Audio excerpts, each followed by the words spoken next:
St. Paul had founded the Corinthian community around the year 50 AD, and he had great success there. It had been a community of people who were living very immoral lives, far from the will of God. And they listened to his preaching, and they repented, and they really learned the gospel as Paul taught them. And he was so very proud of their spirit.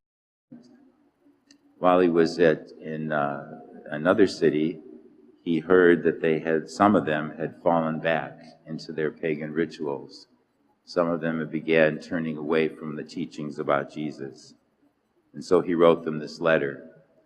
And notice that he starts out praising them for their fact that they had accepted Christ, and he gives thanks to God always on their account for all that they have done to enrich the community. And so Paul is using another approach, and he's reminding them that God will help them. Unfortunately, too many people feel that their virtue is based on what they do.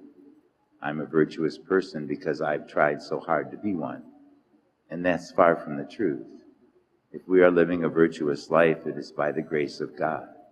It's because we have humbly placed our God into his hands, and we know that as our weak human beings, we need the strength of God in order to be virtuous. We have to be humble and accept God's grace in our lives. We need to remember that. In the gospel tonight, Jesus says that we have to be ever vigilant, stay awake. You do not know when the Lord will come. We certainly have realized that in our own parish community this week with the death of two very young people.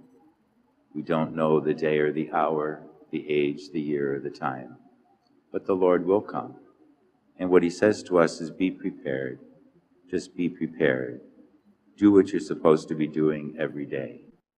If you're supposed to be in charge of the Lord's property, which we are, then we are to do our careful best to take care of all that he has given us, to use it for his greater honor and glory and the good and welfare of our fellow men and women.